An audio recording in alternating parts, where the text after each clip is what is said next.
Welcome, curious minds, to another deep dive. Today we're taking a bit of an unexpected journey. You know that feeling, don't you? That gut-wrenching sensation when you say yes to something, but you absolutely desperately want to say no. Oh, yeah. I think everyone knows that one. That mounting internal tension, feeling pulled in just like a million different directions, and then afterward, that quiet resentment just settles in. Mm-hmm. It's a common experience, definitely. But what if that feeling, what if it's a symptom of something much deeper than just being nice? It often is. Really often is.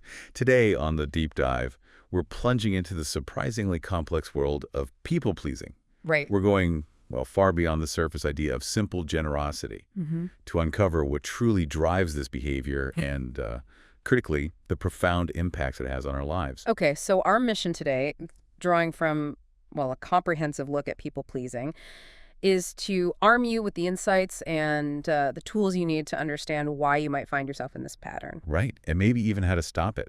Exactly. More importantly, we'll explore how to break free and reclaim your authenticity. This isn't just about stopping a habit, is it? Not at all. Yeah. It's about transforming your relationships with others and, maybe most importantly, with yourself.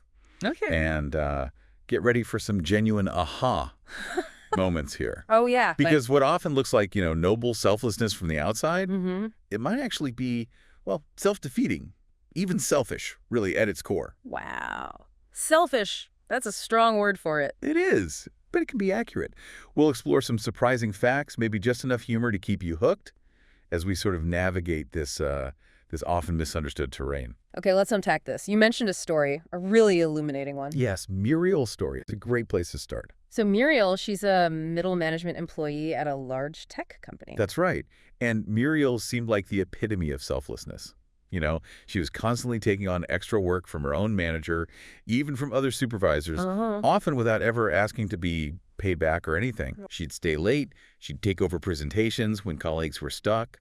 Sometimes she'd even buy lunch for her entire unit, always saying things like, What? Like, oh, it's nothing. pretty much just trying to carry the load and help out, that kind of thing. Okay, sounds nice on the surface. Exactly. But what's fascinating here is that while her actions looked selfless, Muriel's deeper motivation was driven by, well, a deep terror of unemployment. Oh. Yeah, it stemmed from a previous 22-month jobless period she'd gone through. Oh, okay. That makes more sense. So this desire to be indispensable, right, to be irreplaceable, Yeah. it unconsciously morphed into a form of subconscious obedience. Obedience. Yeah. She was petrified of rocking the boat. So this wasn't really generosity. It was fear. And this is where it gets truly impactful, right? Because she was a skilled graphic designer. Highly skilled, yes. And she believed in the less is more principle for product packaging. Right, clean design. Exactly. And that principle was strongly supported by market trends, by sales data. Her managers, though, they loved clutter. Yeah, they wanted every piece of information, even this lousy cartoon rabbit mascot plastered on the box. No. Muriel knew this was wrong. She knew it wouldn't sell. She wanted to speak up. But she didn't. No. Her fear kept her silent. She just nodded in assent. Okay, sounds good. And the irony here is just profound. It really is.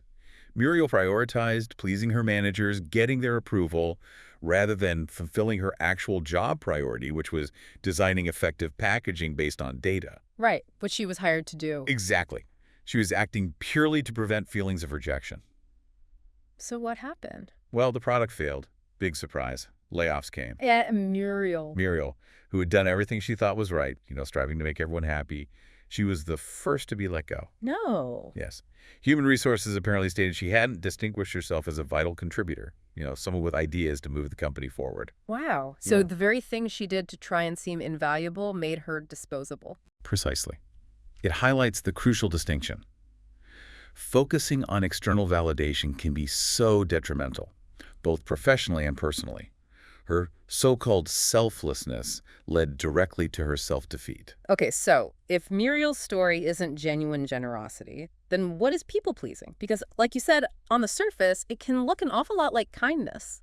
That's the core question, isn't it?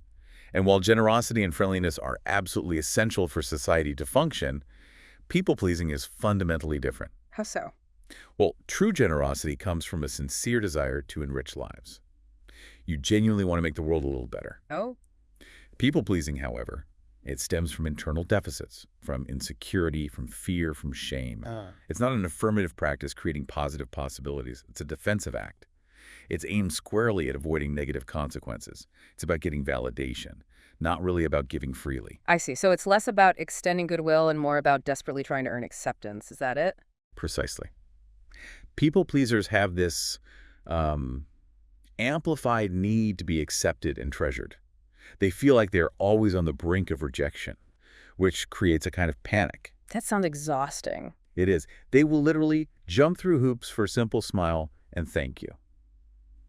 They operate under the belief that they must always be serving others in order to be accepted, always, earning that love and approval. And that leads to some really distinct behaviors, right? Often self-sabotaging ones. Definitely. Like the always cheerful on the outside act. You know the type. Oh, yeah. Never complaining, no apparent negative feelings, a constant smile fixed on their face. They genuinely believe this makes others happy, right? They do. But ironically, it often makes other people feel uneasy. Why is that? Well, can appear dishonest, maybe even manipulative. It's often more transparent than they realize. Being around someone who's clearly putting on a false front can be quite off-putting, actually. That makes sense. Okay, what's another common behavior? A total lack of self-assertion. People-pleasers will almost never assert what they think or believe or want, even if they're clearly unhappy. So they won't suggest activities Ooh, or yeah. speak up if they're having a terrible time. Nope.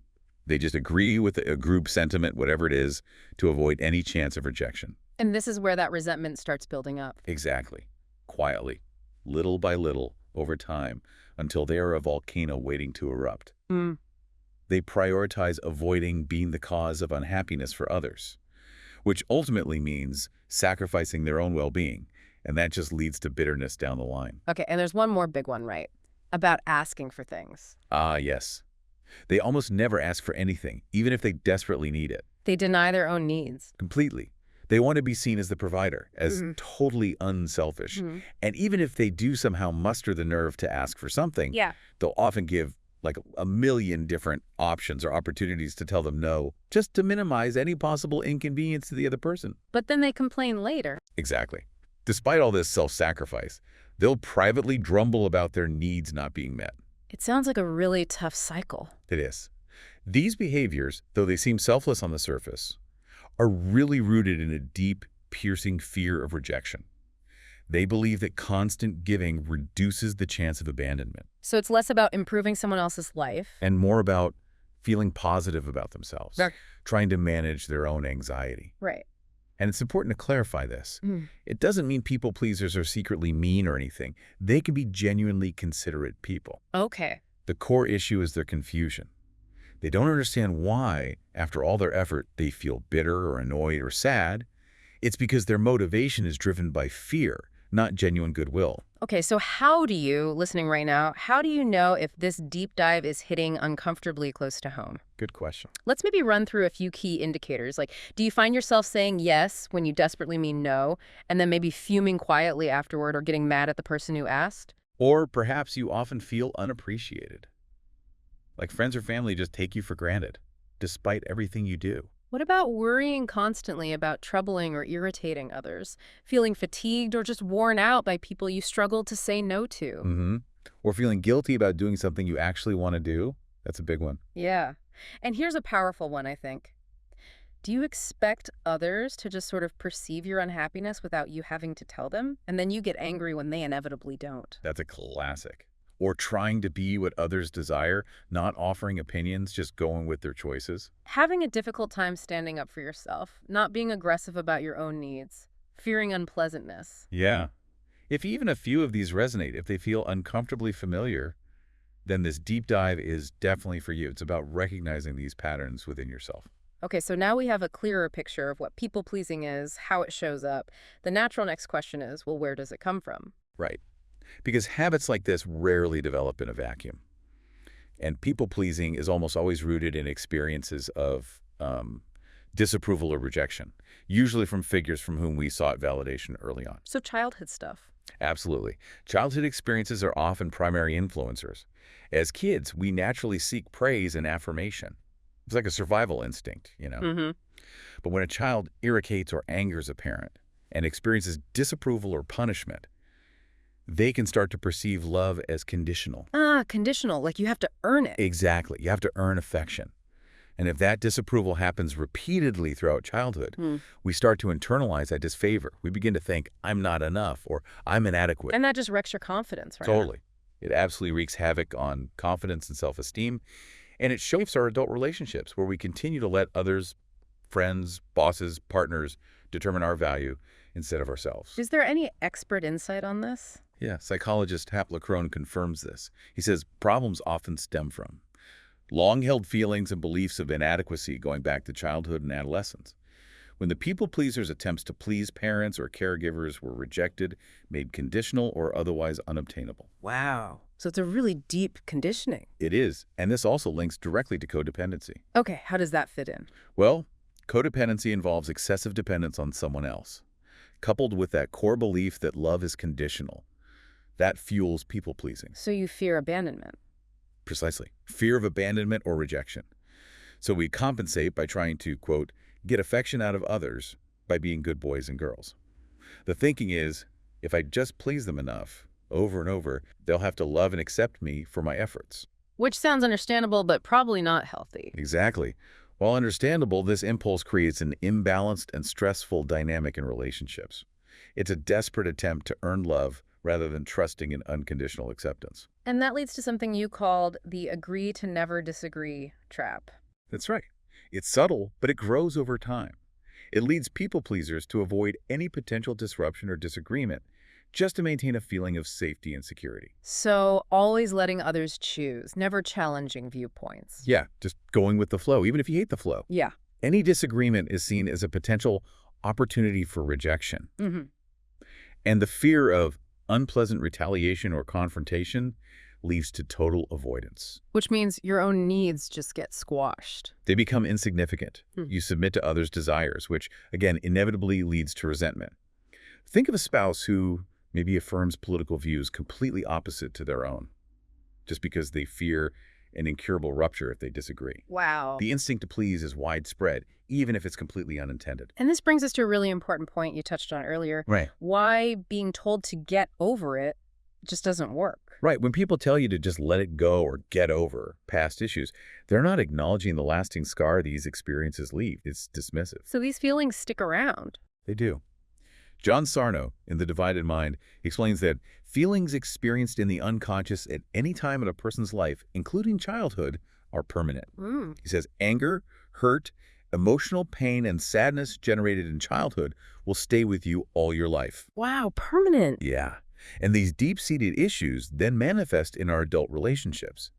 We subconsciously find partners or associates who somehow amplify our deepest traits and flaws, basically reenacting past experiences. So for people pleasers.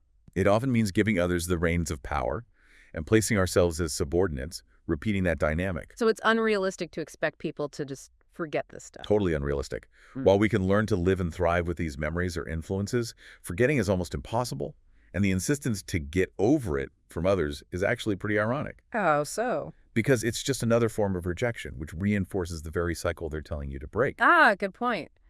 Okay, speaking of perceptions, let's talk about the spotlight effect. Yes, this is fascinating. It's this mental distortion, right, where we think everyone is constantly watching and judging us. Exactly. And for people pleasers, it just amplifies those tendencies tenfold.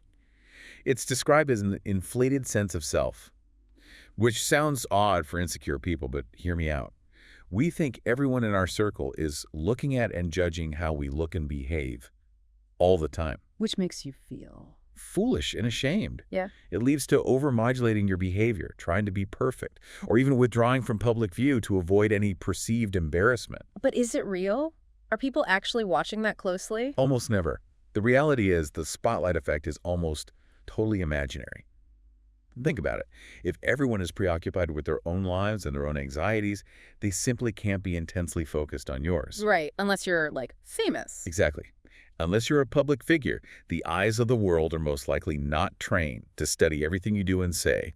But for people pleasers, this effect greatly worsens their plight. Their existing concern about falling short of expectations gets amplified massively. They start to believe Every move and mistake is being noted by everybody else. Yeah. What was just concern turns into full-on panic. They think they'll be spurned by an entire group if a problem isn't fixed fast. So how do you battle that feeling if you know it's likely not real? You need to consciously take the big step outside yourself to gauge if other people really are taking notice of you. Hmm. Actually concentrate on others' reactions. Observe them. Shift the focus outwards. Exactly. It provides a break from your own internal nervousness. And it almost always reveals that far fewer people are focused on your every move than you think. Oh, okay. Now, despite all these apparent, maybe short-term benefits that people-pleasing seems to offer, like getting temporary approval, it actually has severe adverse impacts on your emotional and physical health. This is why you really shouldn't be a people-pleaser. Absolutely. Yeah. The consequences are significant, and they pile up. First, there's just blatant self-neglect. Prioritizing others means neglecting your own basic needs. We're talking exercise, stress management, paying your bills on time, even just having fun. Like skipping a workout to deal with a family issue that isn't really an emergency. That's a classic example. Okay. And these aren't just mental or emotional problems. They can easily, and often do, turn into actual physical health issues. Lack of balance takes a toll. And this leads directly to suppression, resentment, and passive aggression. Yes, constantly placating others, swallowing your own feelings, it builds up anger and bitterness inside. These difficult feelings like rage, anguish, and animosity get stuffed deeper and deeper. And eventually... If they don't get acknowledged, they will eventually come out in fierce, possibly violent ways. Or they can lead to total emotional and mental collapse and potentially a physical breakdown. That sounds serious. It is. Think of that submissive spouse example again. Their slow-burning anger over never being able to do what they really want eventually erupts in an unforeseen rage against their partner. It happens. Okay, what else? Then consider the inability to enjoy life.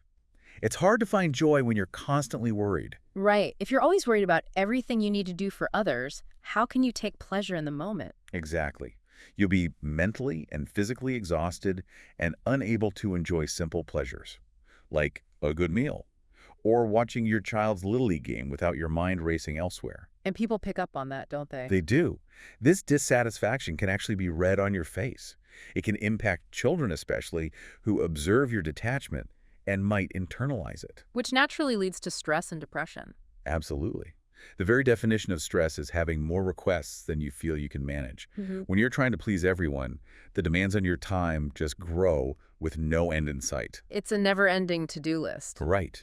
This constant pressure creates stress that easily slides into full-on depression, trapping you in a cycle.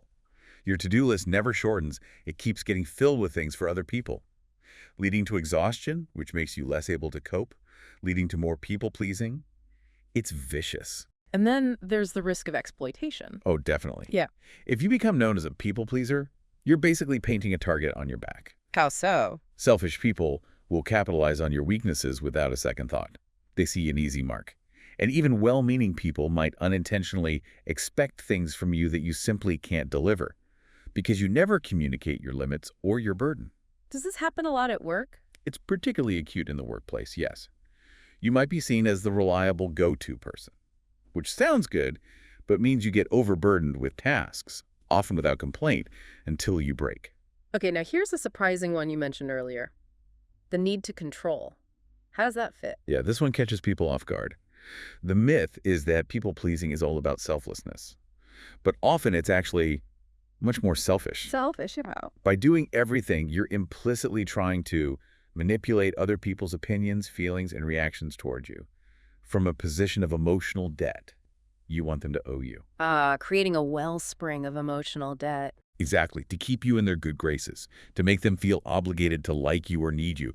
This manipulative impulse can even turn into a kind of control freak tendency. Like the Thanksgiving cook example. Perfect example.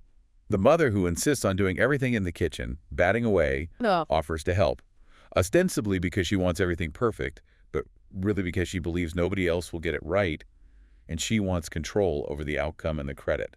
Wow, okay. And finally, perhaps the most profound harm. Yeah, I think so. It's that nobody knows the real you. Because you're always wearing a disguise. Precisely. Maintaining a people-pleasing disguise means constantly shielding your true feelings, your real thoughts, your needs. This deep desire to be liked, ironically, leads to feeling more alone and detached. and maybe inauthentic as well. And if the mask slips? If your real self eventually emerges, maybe when you're stressed or tired or perhaps had a few drinks, it can be far uglier than you'd like, revealing all those repressed, maybe even disparaging comments you've held back. Yeah. Whereas honesty, expressed diplomatically along the way, could have led to understanding and solutions much earlier. So what's the big takeaway here about the nature of people-pleasing? It's crucial to grasp that people-pleasing is not something you do because you have true interest in the betterment of humankind or concern for your loved ones. It feels like it should be, but it isn't. Right. It's fundamentally a manifestation of unhealthy gaps in our emotional lives and the need to satisfy the ego. It's essentially counterfeit kindness. Counterfeit kindness. I like that phrase. And the thing is, found out people-pleasers aren't regarded highly. People eventually see through it. More importantly, they don't regard themselves highly enough. That's the root. That's a harsh truth, but sounds like a necessary one if you want to change. Absolutely necessary. Okay, so we've really unpacked what people-pleasing is, where it might come from. Now for the real work, reprogramming those core beliefs that drive this disease to please. Yeah, and this is tough, let's be honest. Changing beliefs is way harder than, say, painting a house. What is that? Because beliefs are deeply intertwined with our personal history, our temperament. It's internal, it's abstract, it's fluid. It requires immense self-awareness and focus. You kind of become what you believe. But it's not impossible. Definitely not impossible. Wow. And one of the most trusted and proven ways to change behavior by changing your thinking is cognitive behavioral therapy, CBT. Right, I've heard of that. It's all about recognizing those distorted thoughts that fuel the people-pleasing and then actively replacing them with more realistic, healthier ones. Okay, and there's a specific CBT strategy you mentioned, the BLE model. Yes, BLUE. It's a great tool for helping you identify those extremely negative thoughts that pop up. Think of BLUE as an acronym, BLUE. Okay, break it down for us. All right. B is for blaming myself. This is excessive self-blame. Thoughts like, it's all my fault, or I've absolutely messed everything up. How does that relate to people-pleasing? Well, a people-pleaser might feel intensely guilty for refusing a favor because it causes inconvenience to someone else. Then they oblige out of that self-blame. They think it's their fault. The other person would have trouble if they declined. It's distorted. Got it. What's L? L is for speeds. Looking for bad news. This is focusing solely on the negative, dwelling on maybe one single criticism and ignoring all the positives. Example. If you refuse a friend's party invitation, your mind might zero in on the thought that your friend is now secretly harboring ill feelings toward you. And you completely ignore or de-emphasize the positives like getting needed rest or catching up on work. Okay. U is for unhappy guessing. This is predicting the absolute worst future outcomes without any real evidence. It just causes anxiety and panic. And E? And E is for exaggeratedly negative thoughts.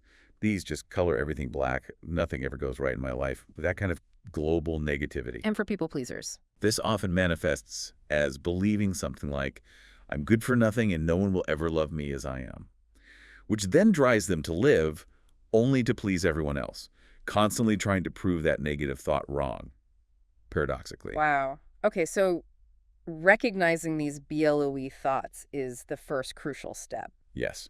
And the next step is to consciously replace them with what we can call true thoughts. True thoughts. Yeah, thoughts that are more positive, more realistic, and they guide you toward positive actions instead of people-pleasing ones. How do you do that in the moment? A good technique is to ask yourself, what would I say to a friend in this exact dilemma? If you have a BLUE thought like, if I skip this PTA meeting to get my migraine checked first, it means I'm a bad parent. You probably wouldn't tell your friend they're a bad parent for prioritizing their health, right? No, of course not. I tell them their health comes first so they can be a better parent. Exactly. So apply that same compassion and logic to yourself. That's the shift. Okay, this framework seems really helpful for tackling specific beliefs. Let's start with a big one. The belief that being selfish is always bad. Huge one. The true thought we need to cultivate here is, it's okay and sometimes necessary to be selfish. But that feels so wrong. Or drilled from childhood, right? Share your toy, don't be selfish. Totally. That conditioning runs deep and leads to intense guilt when we even think about prioritizing ourselves. So how are we defining selfish here? Because it sounds negative. Good clarification. Well, Here, selfish means focusing on yourself and putting yourself first. not necessarily at the expense of anyone else. It's about honoring your own needs and wants, which you're allowed to have. Okay, and why is this kind of good selfishness actually necessary? For a few vital reasons. Mm-hmm. First, and this is critical, you can't fully serve others if you're not 100% yourself. Right. Constant over-sacrificing leads directly to exhaustion, illness, burnout, demotivation. Remember Sandra, the tireless mother and executive from our source. She developed severe stress ulcers from constantly sacrificing sleep, meals, and exercise to cater to everyone else's demands. So ironically, to help others effectively. You must first serve yourself. You have to put on your own oxygen mask first. It's paradoxical but true. Okay, what's the second reason? Second, you're the only one ultimately responsible for your own self. Others can remind you to eat healthy or exercise, sure. But only you can actually consume that healthy food or gather the self-discipline to consistently exercise. Right, nobody can do it for you. Exactly. Disregarding your own self-care for the sake of others puts your very survival at risk in the long run. No one else will care for you like you need to care for yourself because, well, they aren't you. Self-preservation has to take precedence over people-pleasing. And the third reason? Third, being good selfish does not automatically equate to being irresponsible or disregarding everyone else. It's not black and white. Not at all. Taking a much-needed rest on the weekend doesn't make you lazy or a bad person. Missing one party doesn't mean you've abandoned a friend forever. True destructive selfishness is driven by egotism, using others for personal gain. That's rather the exception to the rule. What we're encouraging here is prioritizing your needs occasionally and certainly ahead of the mere desires of others to escape those destructive patterns. Okay, so how do we proactively practice this good selfish behavior? Make it a habit? Two key areas, body and mind. First, prioritize your body. People-pleasing wreaks havoc on physical health, sleep deprivation, unhealthy food choices, lack of exercise. Start using your health as a new filter for requests. If agreeing to something harms your body, like consistently losing sleep, it's a hard pass. So actually schedule self-care. Yes. Block out time for self-care activities, the gym, grocery shopping for healthy food, quiet rest, and protect that time fiercely from social demands. And get comfortable saying you need to be at the gym, not just that you can't make their thing. Frame it as a necessity. Okay, and the mind. Same principle. Prioritize your mind. Modern life is demanding. Mental health care isn't a luxury, it's essential. Use your mental well-being as another filter.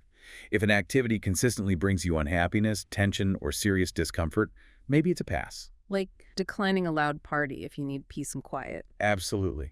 That's acceptable self-care. It's not rejecting your friend personally.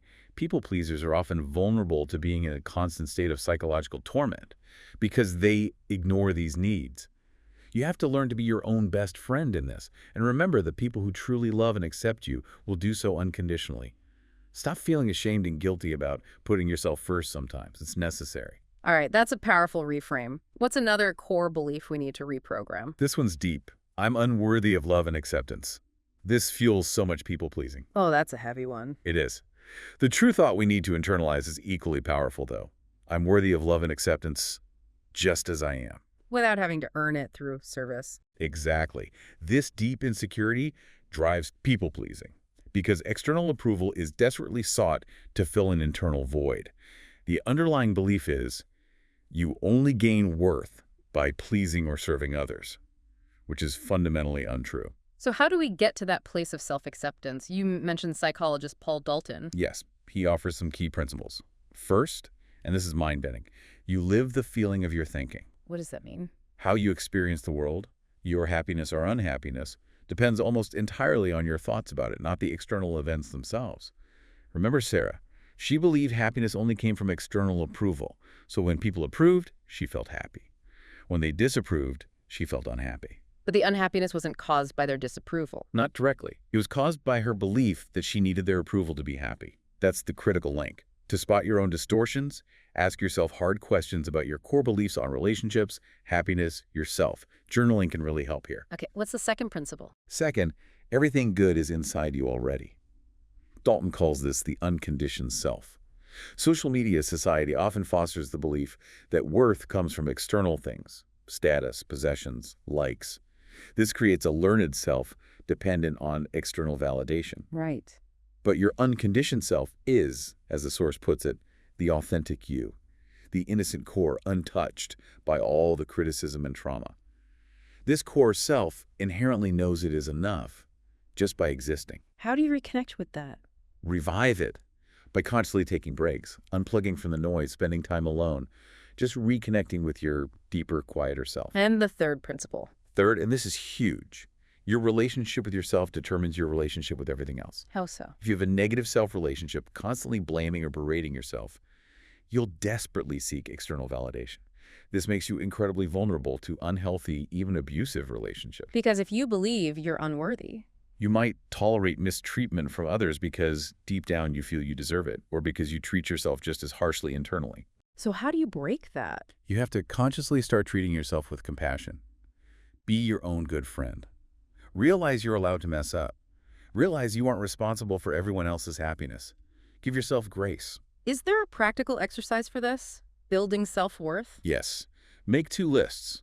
One list of your genuine strengths, for example, creative, resilient, good listener, and another list of your actual achievements, big or small, e.g., finish that tough project, helped a friend, learned a new skill. What if you struggle to come up with things? Ask a supportive friend or relative for input. Sometimes others see our strengths more clearly. Keep these lists somewhere accessible. Your phone, a notebook, read them daily. Remind yourself of your inherent value and accomplishments. Good idea. And what about expectations? Yes, adjust your expectations. Unrealistic expectations, being the perfect parent, friend, colleague, all at once, inevitably lead to feeling never enough. Readjust your standards to be more realistic and achievable. List your roles, the expectations you have, and consciously replace the perfectionistic ones with kinder, attainable ones. This breeds satisfaction instead of constantly feeling spread too thin. Okay, next belief. Self-assertion is bad. People think if they're not people-pleasing, they must be a jerk. Exactly. The true thought here is vital. I can assert myself and still be a nice, good person at the same time. The mistaken belief is that the only alternative to being a doormat is being an aggressive jerk. There's a huge middle ground. And that middle ground is assertiveness. Precisely. It's crucial to understand that assertiveness is not aggressiveness. They're very different. Assertiveness is speaking your mind and standing up for yourself, self-assured and confident without being aggressive or arrogant. It's about clarity and respect for yourself and others. Can you give an example? Sure. Let's say you feel you got an unfair performance rating. Aggressiveness would be storming in, making accusations, maybe raising your voice. Assertiveness would be calmly scheduling a meeting, tactfully expressing your concern, maybe saying, "I was surprised by this rating. Could we review the specific points?" It brings clarity and resolution. So done right, assertiveness actually improves relationships. Absolutely. It fosters honesty and prevents resentment from building up. Aggressiveness usually just makes things worse with unnecessary force. Sherry M. Vavrajek talks about compassionate assertiveness. Yes, 2 great guidelines. First, be guided by the golden rule. How would you want someone to refuse you? Probably gently, clearly, rather than them saying yes and then harboring resentment. Yeah, definitely. So apply that. If doing a favor is genuinely too much trouble, gently yet clearly express your refusal. This actually protects the relationship from that silent ill will. Okay, and the second guideline. Second, aim for a win-win solution whenever possible. People pleasers habitually disregard their own needs entirely. To counter this, assert yourself with the aim of finding a solution that respects the needs of both parties. Acknowledge the other person's valid concerns while also respecting your own limits. Offer helpful suggestions if you can. Like the coworker shift example. Perfect. I understand you need someone to cover your shift, but I'm afraid I'm unavailable due to a prior commitment. Shall I check with Sam if you'd be up for it? See, you're assertive about your unavailability, but still supportive and helpful. That makes sense. Okay, final belief reprogramming. It's always better to just go along. Ah, the path of least resistance. The true thought we need is, I can learn to handle conflict and confront others in appropriate ways. Fear of conflict and confrontation is such a strong motivator for people-pleasing. It leads to compliance and silence, even when you strongly disagree. So how do you overcome that fear? It feels pretty ingrained. One of the most effective methods, though it sounds scary, is exposure therapy, often using what's called a fear hierarchy. Exposure therapy, like facing your fears. Exactly. It's the process of deliberately placing yourself in feared situations, but in a gradual and progressive manner. You start with situations that cause the least anxiety and slowly work your way up to the most challenging ones. This builds tolerance for those uncomfortable feelings until they eventually no longer bother you as much. So for people pleasers, this focuses on the fear of confrontation. Precisely. You focus on extinguishing that fear. And sometimes this might mean you need to create small, manageable conflicts yourself, but in a carefully selected, reasonable, and gradual way. How do you structure that? What's a fear hierarchy? It's basically an ordered list of fear-inducing situations, specific to your personal experience with people-pleasing and conflict avoidance. It's graduated, from easiest to hardest. Can you give a sample progression? Sure, but remember, everyone needs to tailor this to their own specific anxieties. It might start very small, like 1, taking a purposely long time remembering your credit card PIN at a checkout counter, feeling the slight pressure. Okay, manageable. Then maybe. 2, having a sales clerk explain different products and hesitating or asking clarifying questions instead of just nodding. 3, actually declining a pushy salesperson's offer directly. No thank you. Getting a bit harder. 4, saying no to a coworker asking you to cover a shift when you have plans. 5, sending food back in a restaurant if it's genuinely wrong. Ooh, that's a tough one for many. Definitely. Then maybe. 10. Speaking up respectfully when you disagree with the coworker's idea in a meeting, or even higher up. 13. Disputing an aspect of your performance review with your supervisor constructively. 15. Telling your boss, calmly and privately, to stop humiliating you in front of others at work if that's happening. Wow. Okay, so you work through these steps gradually. Exactly. You tailor the list, then start tackling them one by one, only moving up when you feel more comfortable at the current level. How does it actually work? Why does facing the fear reduce it? It's simple but profound. By staying in the conflict situation, even a minor one, and allowing yourself to fully experience the emotions, the discomfort, maybe anger, anxiety, fear, you find they become easier to tolerate over time. You have the crucial realization things are not as bad as you thought they were, and you survived just fine. Like taking time at the counter, you feel anxious, but the world doesn't end. Right. Someone might get a bit impatient, maybe tell you to hurry up, but it's manageable. You learn you can handle it. You learn you can say no, disagree, speak up, and come out unscathed. Is there anything to help manage the anxiety during these exposures? Yes, a quick tip. Practice deep breathing during those anxiety-inducing moments. Simple 5 counts in, 5 counts out. This helps counter the physical symptoms of anxiety and over time conditions your body to be less automatically anxious in those situations. So the overall outcome is learning conflict isn't catastrophic. Exactly. You can navigate it. The discomfort lessens significantly with practice. This empowers you to finally make choices that protect your own well-being, stopping that people-pleasing mania, and truly becoming a person of your own. Okay, reprogramming beliefs is huge. That's the foundation. But those people-pleasing beliefs often solidify into automatic habits, right? Ingrained self-destructive patterns. Absolutely. Beliefs drive habits. And this is where we need to focus on actively changing those automatic responses. You mentioned Janelle's story. Yes, Janelle. Her story highlights this perfectly. She absolutely hated her job. The culture was toxic, demoralizing. Yet she stayed for 8 years. 8 years. Why? Because she was just used to it. It became a habit.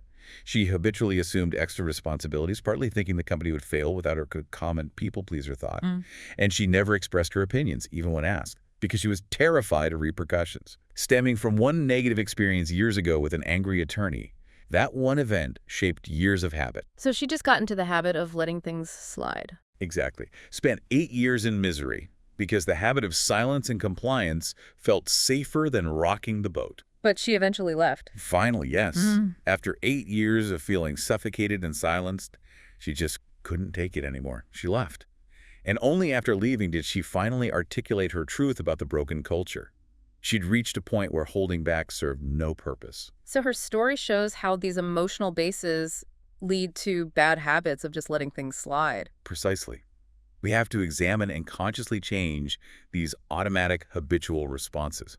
So what's the first habit we need to develop to counter people-pleasing? The absolute first habit, the cornerstone, is self-awareness.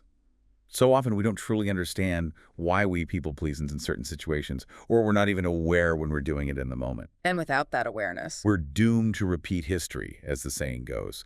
Understanding the causes helps us anticipate and maybe avoid triggers. And recognizing the feeling of slipping into people-pleasing allows us to intervene and mitigate the consequences. So it starts by questioning your motives in the moment. Exactly. Ask yourself, why exactly am I going out of my way for this person right now? Do I genuinely care about this? Or am I just afraid of their reaction if I say no? Hmm. Am I doing this out of free will or because I feel obligated or pressured? And pay attention to the emotions involved. Yes. Is there genuine warmth and admiration? Or is it underpinned by fear, guilt, or anxiety? Is there a tool for digging deeper? A powerful practical tool is the 5 whys method. When you feel that internal resistance, that gut feeling of, I don't want to do this, stop and ask yourself why 5 times to drill down to the root issue. Like the camping example from the source. Perfect example. Let's say you always do all the setup for camping trips with friends, even though you secretly prefer being home with Netflix. Okay, so first, why? Why am I camping? Maybe. To be sociable with my friends because they seem to like it. Second, why? Why does it always have to be camping? Perhaps. Because I haven't actually offered any alternative ideas for group activities. Third, why? Why do I do the lion's share of the setup when I don't even really want to be here? Could be. Because I haven't verbalized my need for help, or I tell myself it's just easier to do it myself. Or maybe I think I'm the only one who can do it right. And you can keep peeling back the layers. Exactly. Self-awareness reveals whether you're acting from choice or compulsion. It shows if you're making things better or worse for yourself. Most importantly, it creates that crucial pause, that opportunity to make different choices before you automatically lapse into people-pleasing. Okay, self-awareness first. What's the second habit to cultivate? The second essential habit is building autonomy. Autonomy, meaning independence. Yes. The ability to think and act independently based on your own values and judgment. This is critical because people pleasers often rely almost entirely on external approval for their sense of self-worth. Their identity kind of disappears. They become like a shadow. Exactly. Completely reactionary to others. And this dependence on approval creates a false bond. You think you're accepted and liked, but you actually become more isolated because nobody knows the real you. The compliments are for the actions, not the person. Precisely. You're fueled by the temporary hit of approval, not by your own internal character or principles. So what does an autonomous person look like? An autonomous person knows what they believe and why.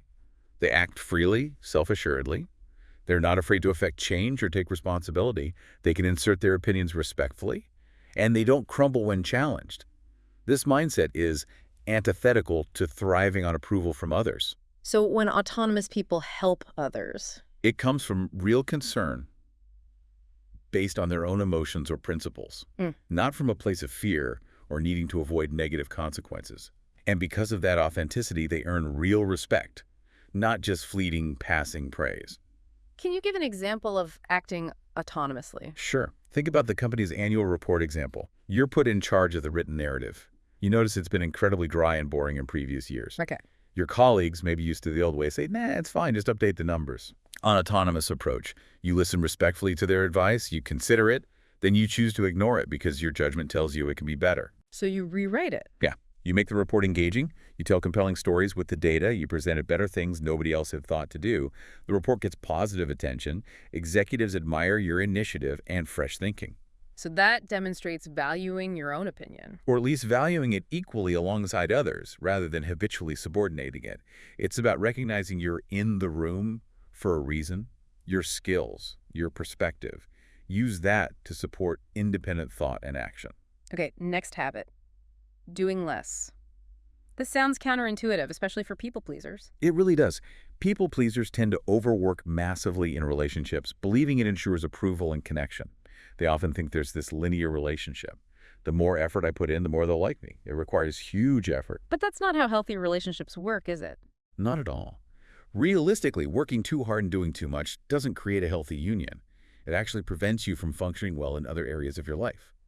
And it damages the relationship itself by enabling lopsided expectations and resentment. If one person does everything, there isn't a relationship, at least not a sound one. So real relationships require shared effort, equity. Absolutely. So the path forward involves 2 steps. First, recognize if your relationships are fundamentally imbalanced. Ask yourself honestly, would this person truly do for me what I consistently do for them? Be objective. And the second step. Then you simply have to stop overworking in those relationships. You must establish a line, a limit that you won't cross, even if it feels uncomfortable. That sounds incredibly hard, especially with that urge to do more to ensure your place. It's very hard. But the less is more principle applies powerfully here. Stepping back, doing less, actually allows others the space to step up and equalize the relationship. You must give people the space to act for you, not just react to you all the time. Can you give an example? The family budget one. Yes. Imagine you manage absolutely everything for the family, the budget, all the shopping, errands, tech support, everything.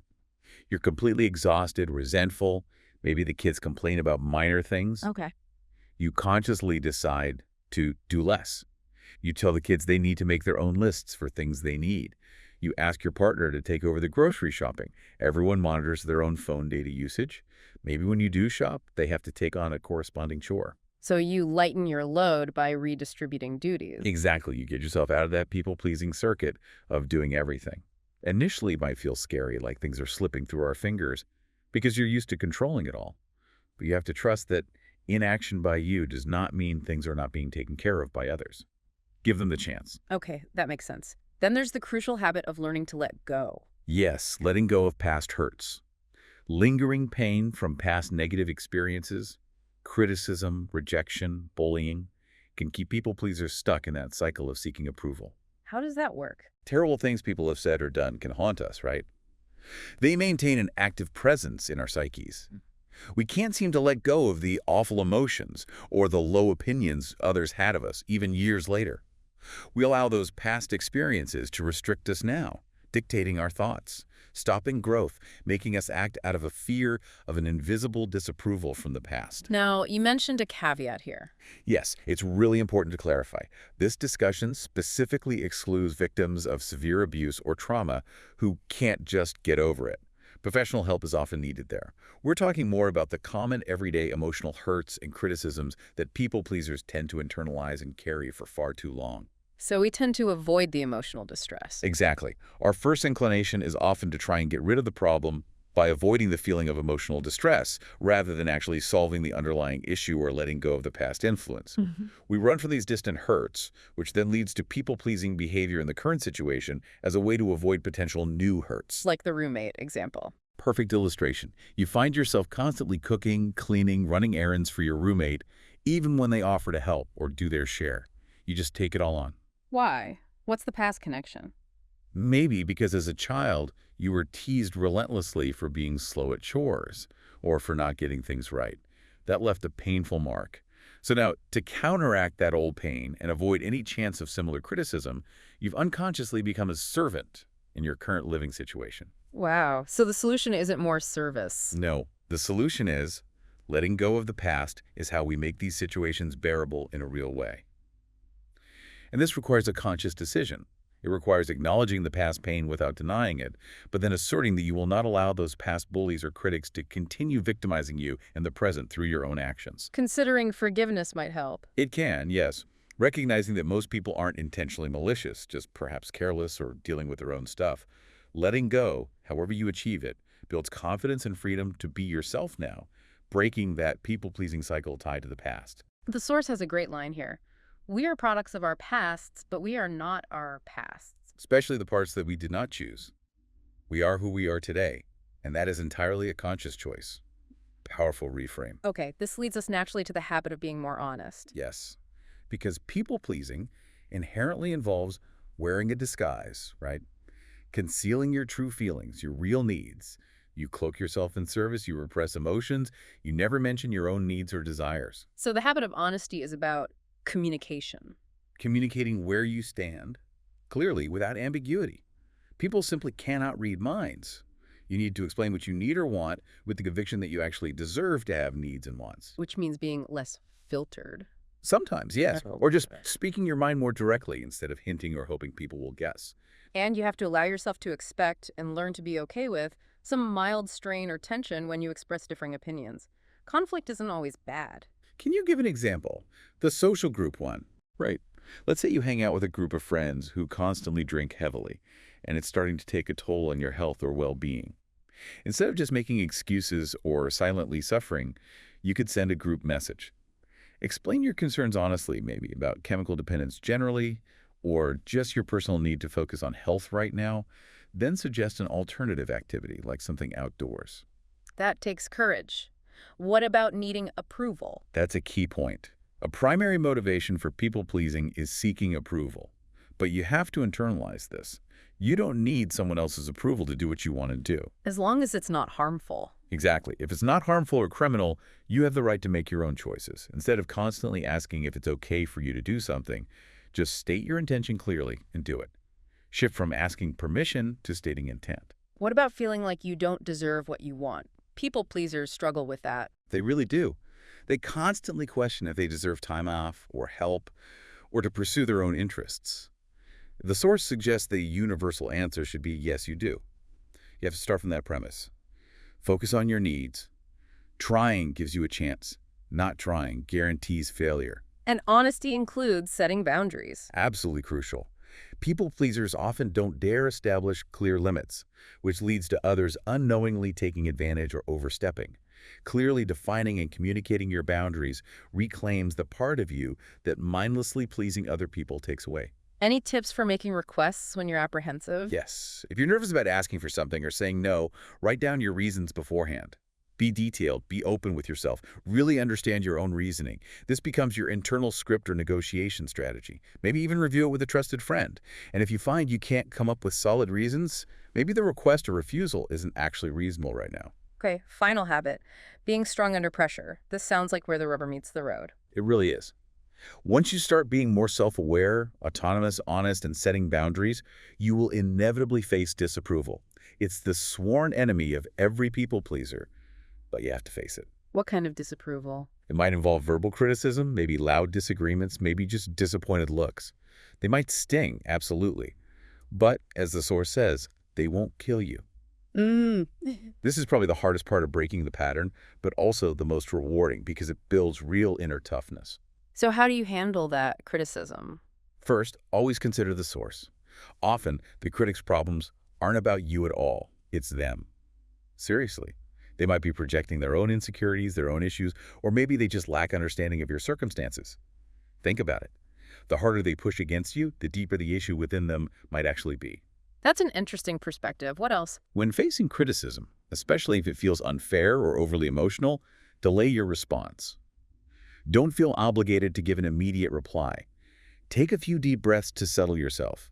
You are under no obligation to answer your critic's negativity, especially in less significant disputes. Pause.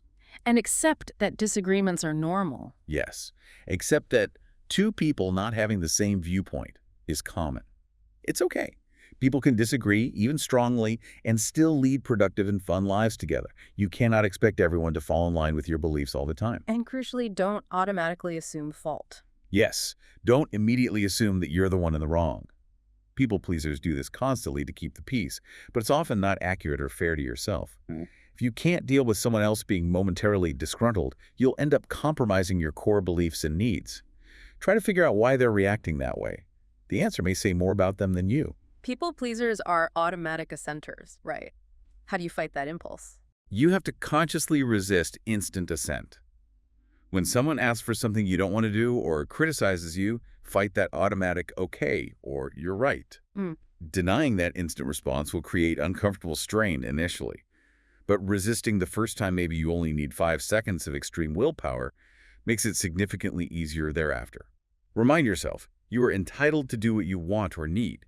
And that includes delaying your response to consider it properly. Your priorities are paramount. Okay, the final habit ties this all together. Not feeling responsible for other people's feelings. This is huge. People pleasers habitually heap a whole lot of responsibility on themselves for how other people feel. They instinctively want to be an emotional guardian for everyone around them. But this desire inevitably creates unhappiness in the people pleaser. So if your assertiveness makes someone feel bad, The people pleaser immediately feels responsible, guilty, and tries to fix it, to smooth it over. But this isn't genuine generosity. It's usually a bid for approval or an attempt to remove their own discomfort with the other person's negative emotion. You unconsciously feel responsible for others' happiness. but that doesn't make sense logically, does it? Not at all. It's illogical. Like a child thinking they're responsible for their parents arguing. The world has far too many variables for any one person to control everyone else's feelings all the time. Your decision-making is complex, and so is everyone else's emotional response. You can't manage it all. So the solution is? Assume and assert your own self-responsibility things that are completely under your control. What does that include? Your thoughts, your words, your actions, and yes, your feelings. You have to internalize this mantra. Every person is responsible for their own emotions, and they are the only person responsible for their emotions, not you. So you need to cultivate self-compassion. Absolutely. To a certain degree, you must grow the habit of being less empathetic to other people, in the sense of taking on their feelings, and more compassionate to yourself. And challenge the idea that sacrificing yourself is noble. Yes. Making others happy by constantly sacrificing your own happiness and health is not noble. It's selfish, in a way, because it's often about managing your own anxiety or need to be needed. Giving constant attention to those who perpetually feel sorry for themselves actually trains them to feel sorry for themselves and to need you. Many people-pleasers unconsciously define themselves by being needed. So people aren't born this way. No. As our source reminds us, people-pleasers are not born. They're made. They've been conditioned, usually from a young age. But the good news is, just a few alterations in approach and thinking go a long way in eradicating bad habits, setting up good ones, and finally attaining emotional freedom. It is possible to change. Okay, we've covered reprogramming beliefs, changing habits. Now, the next crucial practical step. Actively setting your boundaries. Yeah. This seems absolutely essential for stopping people-pleasing and reclaiming your identity. It is. It's non-negotiable, really. Let's consider the story of Rhett and Grant from the source material. Right, Rhett was selling stuff. Yeah, Rhett worked for a multi-level marketing company and was constantly badgering his friend Grant to buy products or join the scheme. This directly violated Grant's firm personal boundary against friends giving him the hard sell. Grant had a clear rule. No mixing business and friendship like that. So what did Grant do? When Rhett wouldn't stop, Grant calmly but firmly told him, "Look, I have an issue with friends trying to sell me things. If you continue, I'm going to have to cut contact."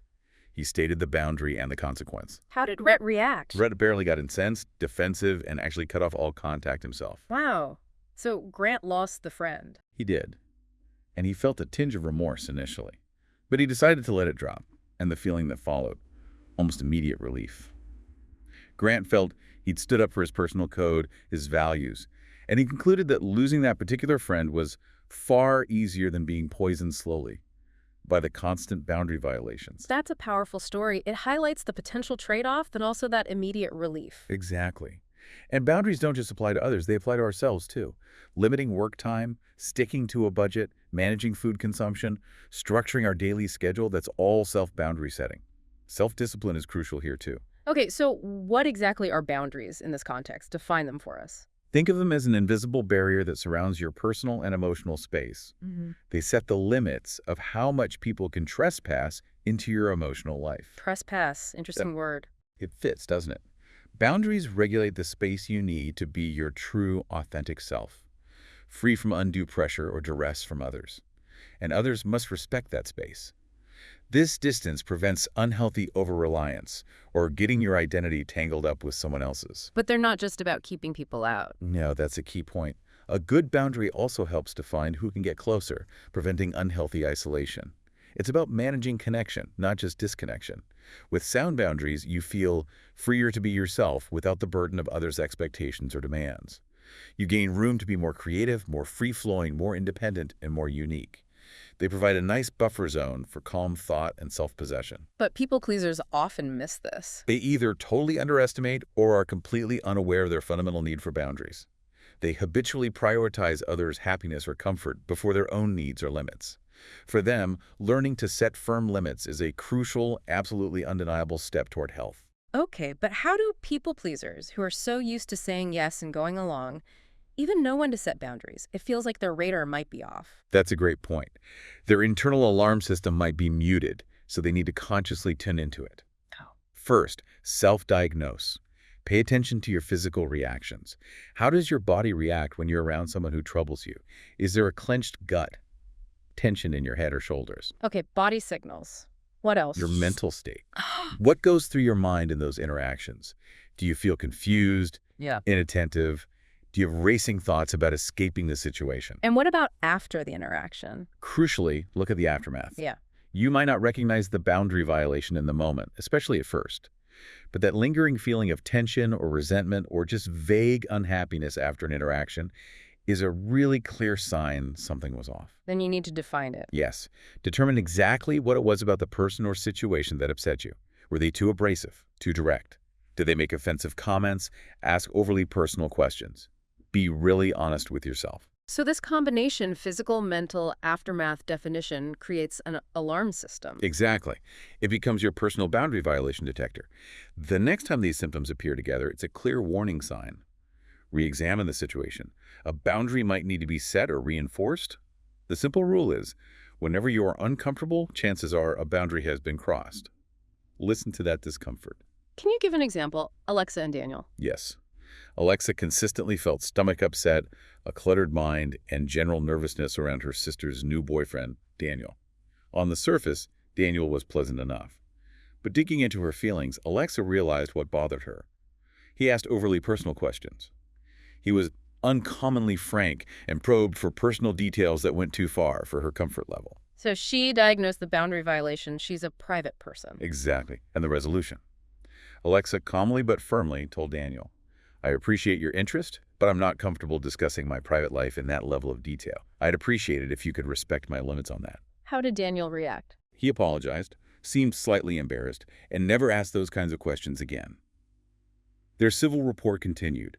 It proves that often the feared negative fallout is almost always worth it compared to silently suffering the violation. Okay, let's get into the really practical steps for setting these boundaries. Where do you start? First, you absolutely must determine your core values. These act as your personal compass for boundary setting. Why values? Because hectic modern lives can easily obscure what truly matters to us. We get caught up in external pressures. Introspection is needed to define your individual personal code, what you stand for, and identify what makes you inherently uncomfortable. How do you do that? Just sit and think. You need to consciously put aside external influences for a moment, what religion, culture, or family tells you to value. Think about specific situations, even small ones, that make you uncomfortable, and analyze how you react. Like the Howard parking example. Howard routinely refused to pay exorbitant downtown parking fees, choosing instead to take public transit for just $5, even if it took longer. Yeah, what does that say? On the surface, it indicates values like frugality, maybe a willingness to take the long way, perhaps support for public transit. But you can reverse engineer deeper core values from these surface actions. Maybe financial responsibility, patience, public-mindedness. So you're suggesting listeners apply this to their own lives? Yes. Analyze a routine activity or a recurring event. Relate your actions and feelings about it to potential values. Identify the core values that seem to consistently drive your preferences or discomfort. And when this involves relationships? The crucial reminder is focus on your values and what makes you comfortable or uneasy. You have to be temporarily selfish in this exploration phase to figure out what you actually want and need. This clarity is what strengthens your resolve against people-pleasing later. Okay, core values first. What's the second practical step? Second, and this is key, change yourself and only yourself. You are responsible for your own behavior, your own reactions, not for changing other people.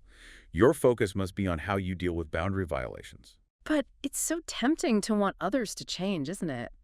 If only everybody could see it my way. Of course, it's human.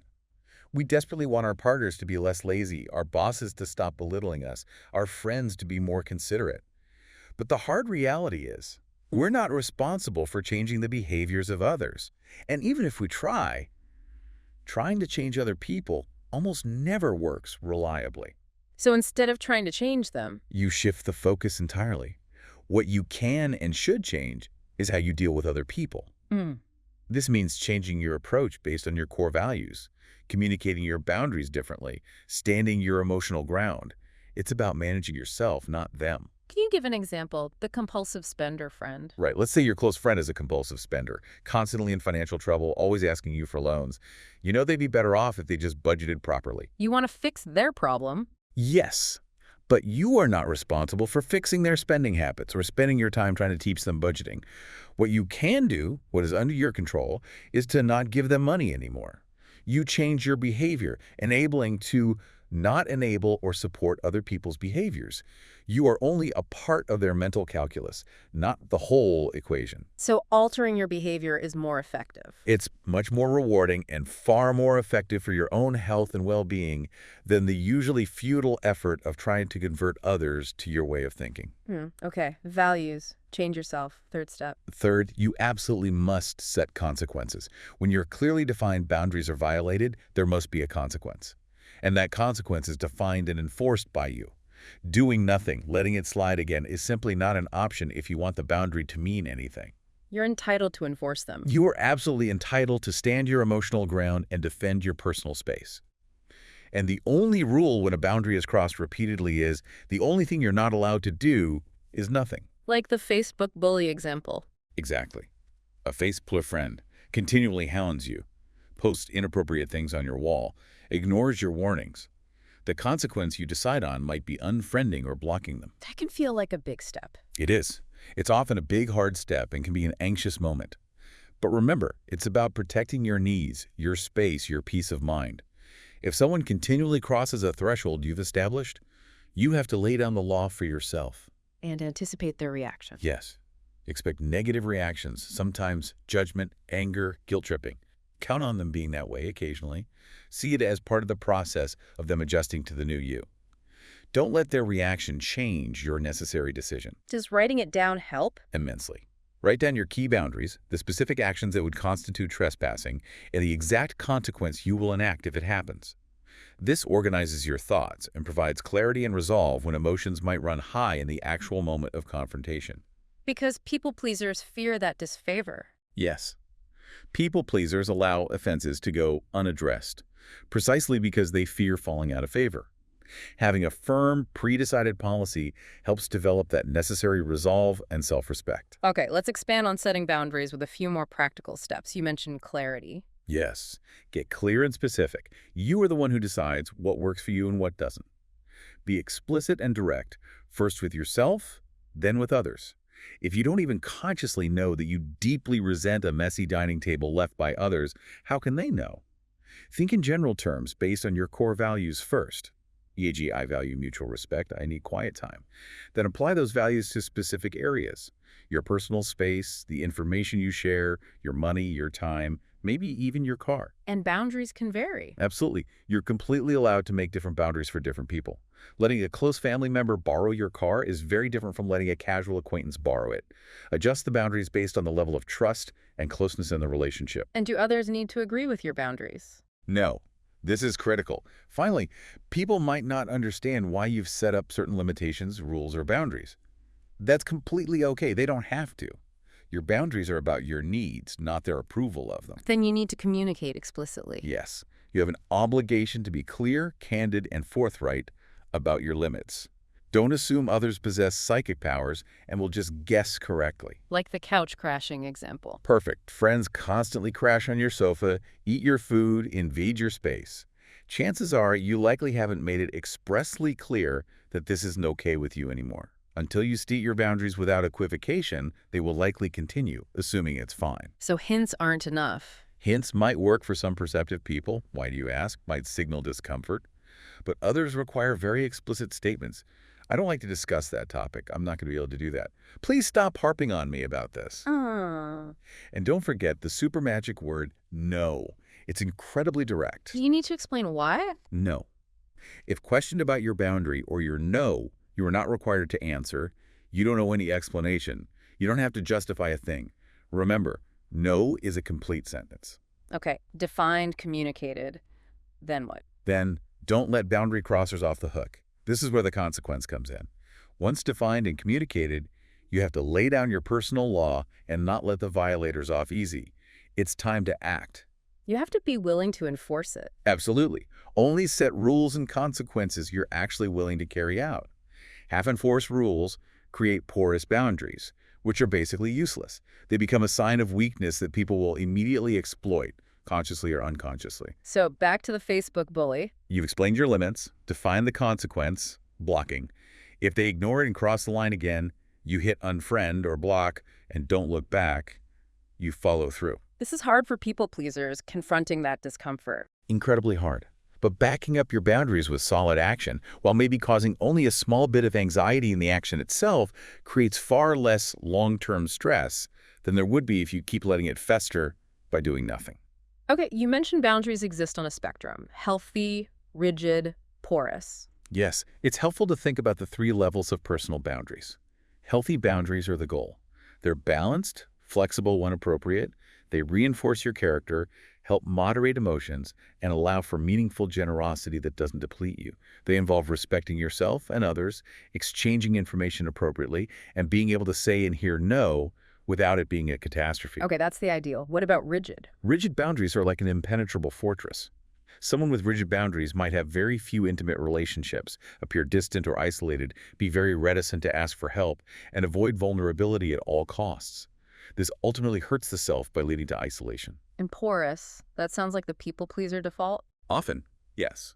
Porous or blurry boundaries are very thin, letting a lot of people and forces into their life without much filtering. This looks like giving out way too much personal information too soon, getting over-involved in other people's problems, struggling terribly with saying no. It opens you up to being taken advantage of by discourteous or even abusive people, leads to exploitation, and ultimately results in disappointment and bitterness.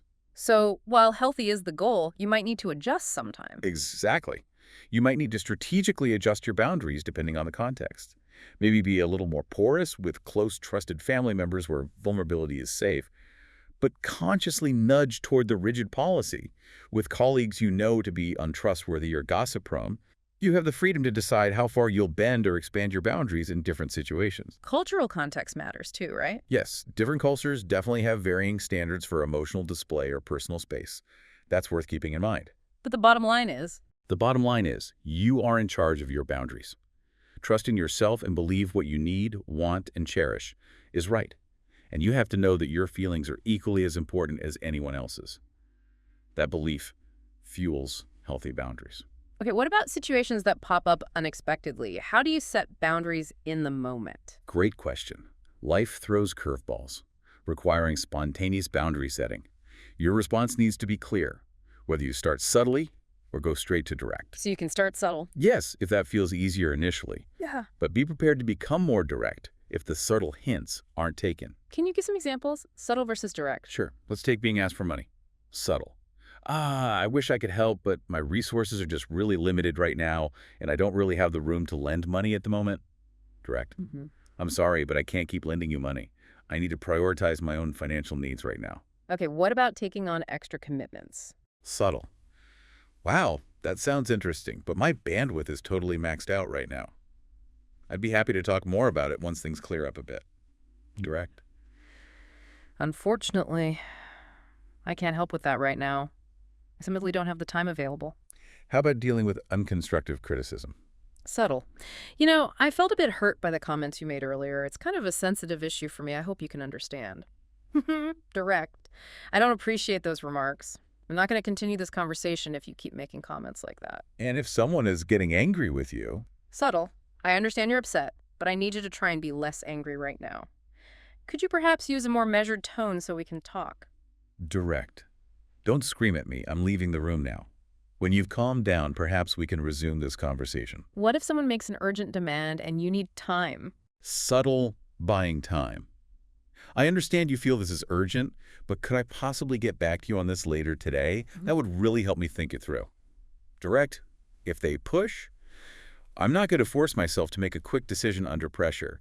If you can't wait for me to consider it properly, then the answer has to be no right now.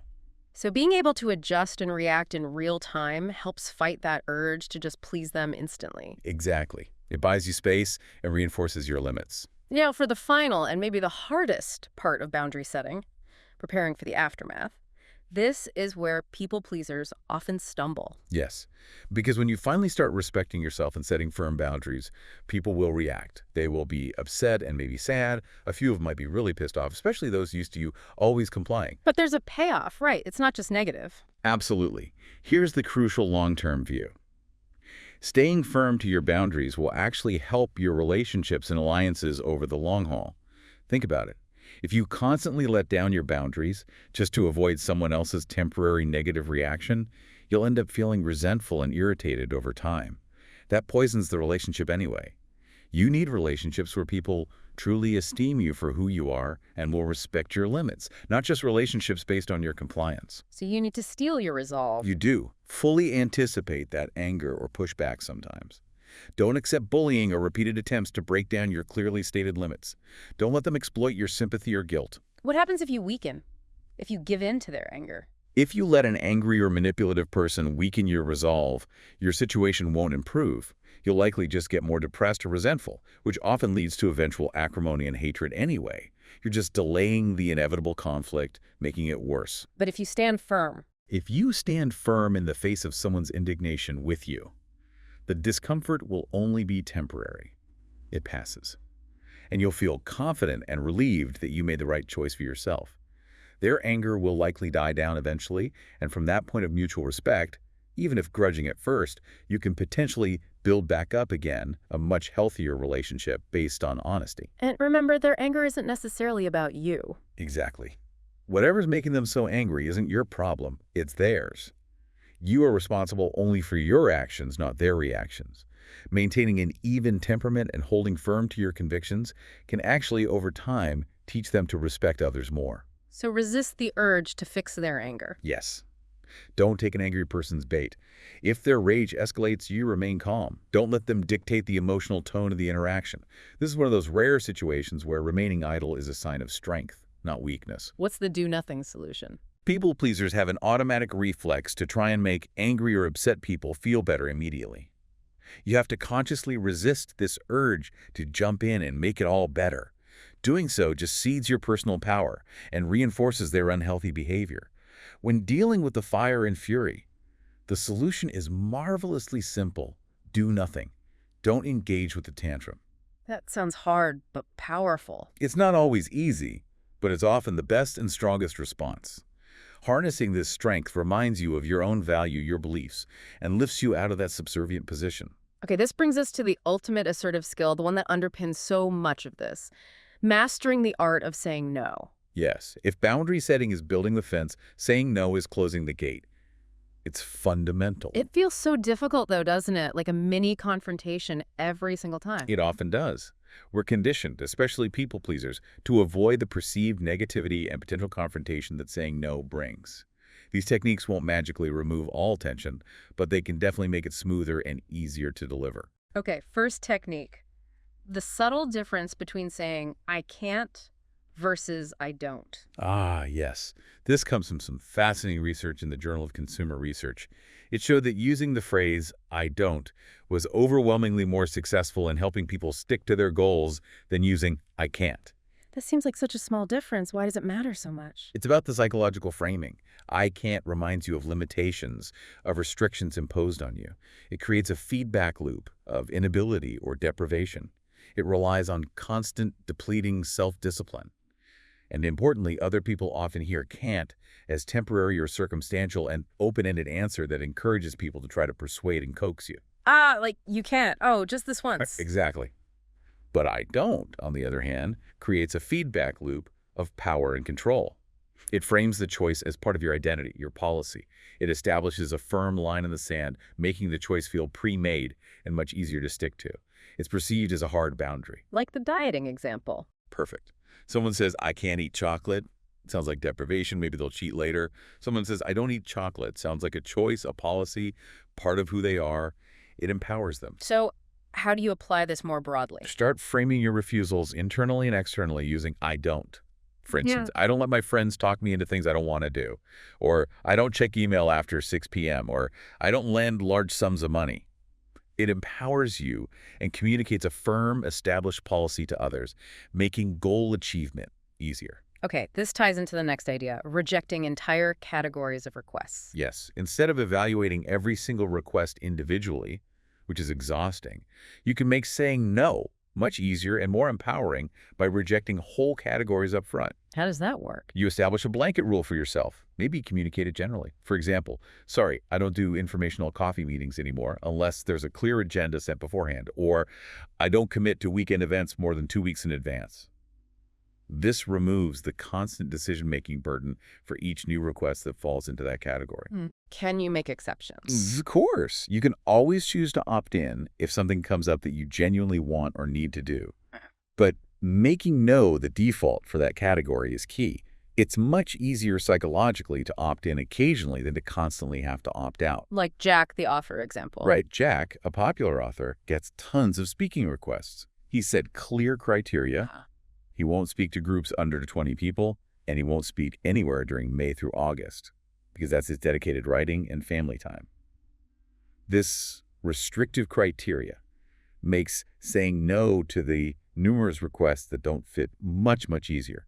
It's pre-decided. Can you do this preemptively? Absolutely. If you have people in your life who make repeated requests you often dread, you can preemptively say no by planting seeds before they even ask. How? In just normal conversation, casually mention how busy you are, how strapped for resources you are, or specific reasons you've had to say no to other similar requests recently. It's like a proactive relational account. So if you anticipate a friend asking to crash on your couch again, You might say, totally unrelatedly, man, my house is getting really cramped lately with all this new hobby stuff. I feel like I can't even have people over for a quick visit anymore. or if you think your boss might pile on more work. Casually mention, wow, I can't believe how busy I've been lately. There's so many new projects I have to account for. My plate is overflowing. So you create the perception of a full life before the ask. Exactly. It lays the groundwork. When the request inevitably comes, you can gently remind them, yeah, like I was telling you the other day, I've just got a million things on my plate right now, so I can't take that on. Hmm. The ultimate goal. People might eventually stop asking for certain things because they know you'll likely refuse politely. Become so skillful you issue a preemptive denial before they even realize they're going to ask. Like saying, I'm so broke this year, I don't think I'm going to be following football at all, to avoid the inevitable fantasy league invite. Okay, another technique, the relational account. What's that? This is about framing your no by referencing other legitimate responsibilities you have. It softens the blow for the requester and helps preserve your positive image, which is important for recovering people pleasers. Because just saying no can feel harsh. It can. It's Yeah. inherently negative, and it can make others perceive you as frigid, standoffish, or ungenerous, which highlights its power. Adam Grant, the organizational psychologist, has a great line for this. Frame it as, if I helped you with this, I'd be letting others down who are relying on you. So you mentioned existing responsibilities when you turn someone down. Exactly. If asked to house it, oh, I wish I could, but I just have too many responsibilities at home right now. My partner and I are remodeling our kitchen, and I'm really needed on that front right now. Or if asked to cover a work shift, I appreciate you asking, but I'm working on that really involved quarterly project deadline. I just don't have the capacity right now for all the things I'd like to do. So it infers you're a positive, caring person who would help if not already overbooked. Precisely.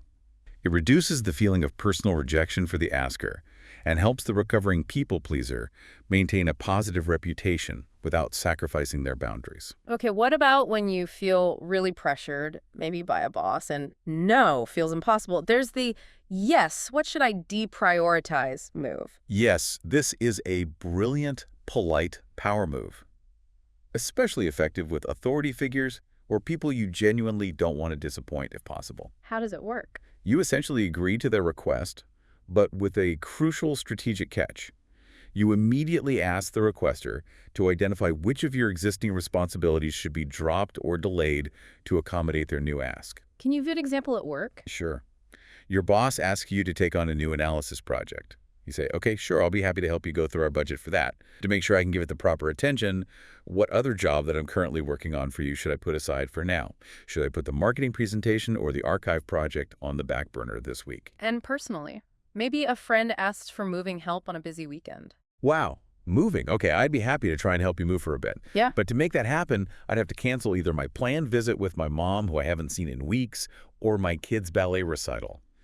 Gosh, what would you do in my shoes? Why does this work so well? Several reasons. One, it sends a positive initial message, I'm willing to help. Two, it gives the asker the appearance of choice, making them feel involved, while you ultimately control the decision based on their answer, or lack thereof. Three, it subtly but clearly highlights that they might be asking for too much, and that you are not intending to satisfy their every whim at the expense of prior commitments. Four, it establishes you as methodical, organized, someone who manages their schedule carefully. And five, it sets a boundary politely, which is crucial practice for breaking those people-pleasing patterns. Okay, but sometimes you just need to say no directly, right? Keep it simple. Absolutely. Often, the best way to say no is just. The simplest, most straightforward way. The best way to say no is to be simple and straightforward, except that the inherent discomfort is just part of the act. And expect pushback. Definitely. If you've historically been passive and agreeable, people will be surprised when you start saying no. Don't be shocked by the shock. And be aware that certain alpha personalities, people who maybe benefited from your previous lack of assertiveness, might actively try to argue or guilt you into changing your decision. Expect pushback and shock. So what do you do then? Become a broken record? Pretty much. Hmm. Don't get drawn into arguing or revising your decision. If you start negotiating, your no instantly becomes negotiable, weak. Respond calmly with a quick and simple no, leaving no room for negotiation. Repeat your no or your simple reason if necessary. And resist the urge to smooth things over immediately after. Yes, this is critical. The toughest part is offer the silence or tension right after you've said no. The urge to immediately jump back in, offer help in another way, or somehow reduce the tension is immense. Resist the temptation and stay silent, because your assertiveness is often lost in that moment if you immediately backpedal. Let the no stand on its own. Do you need to give excuses? No. You don't need to make excuses. You can state a simple reason if you want. I am busy that day. That's not really in my wheelhouse, but leave it at that. The more details and excuses you give, the more fodder you give people to pick at or argue with. Don't offer alternatives or compensations unless you genuinely want to. No further explanation is needed. Overall, remember that no can be a complete sentence. What if saying no directly feels too hard or you need time? You mentioned creating hoops. Yes, this is a great deferral tactic. If you can't say no directly or immediately, you put the burden back on them by asking the requester to do something first that helps you consider their request. This buys you time and space. And often, most people will never get back to you because they would have to put in the work. Like Jonathan the mentor. Exactly. Jonathan, a smart mentor, gets loads of requests from people wanting to pick his brain over coffee. It's overwhelming. His response: he politely asks them to email him first with a specific agenda or plan for the discussion, outlining what they hope to achieve. And most don't bother. He doesn't hear from 99% of the people again. It instantly filters out those who aren't serious or just want a casual chat, revealing who truly values his time and has put thought into it. Are there related tactics? Sure. Simple phrases like, "I'm not sure right now, but can you follow up with me next week?" shifts the burden. Or, "I can't right now, but maybe ask me again when my circumstances change." Vague deferral. Okay, how about the bait and switch? Sounds a bit sneaky. It's a disguised no, essentially. You offer a smaller, less burdensome alternative commitment as your yes, which effectively means you're saying no to the original, larger request they made. So, I can't do that, but I can do this. Precisely. Friend asks for help moving all day Saturday. Wow, I can't spend all day helping you move this Saturday, but I can give you a solid 2 hours in the morning. Asked to go out this weekend. Oh, I can't go out with you this weekend, unfortunately, but I promise that I'll make some time to do that within the next month. Asked to serve on a time-consuming board. I'm honored you asked, but I simply can't serve on the board right now, given my other commitments, but I'd be willing to consult on an ad hoc basis whenever I might have some free time, if that helps. What's the benefit here? It makes you appear open and willing on the surface, disguising the no to the bigger ask. Often, the smaller offer is refused. "Oh, 2 hours isn't enough, next month is too late," leading to freedom from an ask or obligation anyway. It alleviates tension because you seem to be saying yes to something. Another tip. Keep it non-personal. Yes. When saying no, try to emphasize this situation and the circumstances, not the person making the request.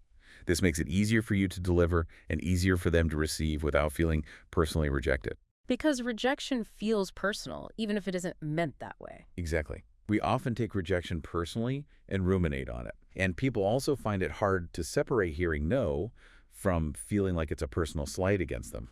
So the strategy is to frame it as, you are rejecting the request because of the situation and circumstances, not because of the person themselves. Like the ex-partner party example. Right. You're invited to a friend's party, but you know your difficult ex will be there, and you're not ready for that interaction. You emphasize to your friend that you're not saying no to them or their party, but specifically to being in the uncomfortable presence of the ex right now. Frame it around the situation. Does softening it help? Yes, often a little bit of regret always helps make the no land more gently. Phrases like, "Oh, I'd really love to normally, and I was really looking forward to hanging out with you, but I just can't this time."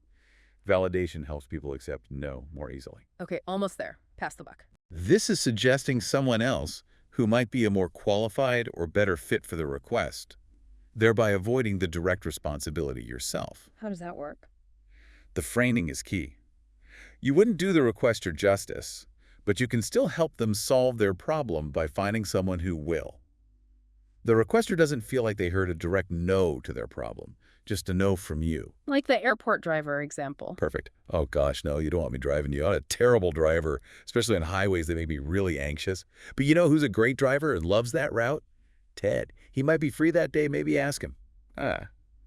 You make yourself sound like a poor solution while helpfully pointing towards a potentially real one. Because people ask for things to solve a problem. Exactly. By seeming like a terrible solution yourself, but offering a potentially better one elsewhere, you avoid the duty without seeming unhelpful. Okay, finally, just like setting boundaries, we need to prepare for the aftermath of saying no. Yes, the repercussions are real, but manageable and ultimately beneficial. What's the initial reaction likely to be? People you used to please constantly will likely be surprised, maybe confused, possibly unreasonably offended because they become accustomed to your constant compliance, your easy access. Expect some initial blowback. Don't take it personally. But the long-term view is different. Completely. Yeah. But in time, that anger or disappointment will recede and hopefully evolve into respect. It really does. You'll start to be seen as responsible, organized, and deliberate, someone who values their time and commitments, not just an overwhelming people pleaser. So the final call to action is? Remember this. A life devoid of no is one that is not your own. It is one that is lived for other people. The ability to say no effectively and appropriately is an acquired talent, a skill you can practice and improve.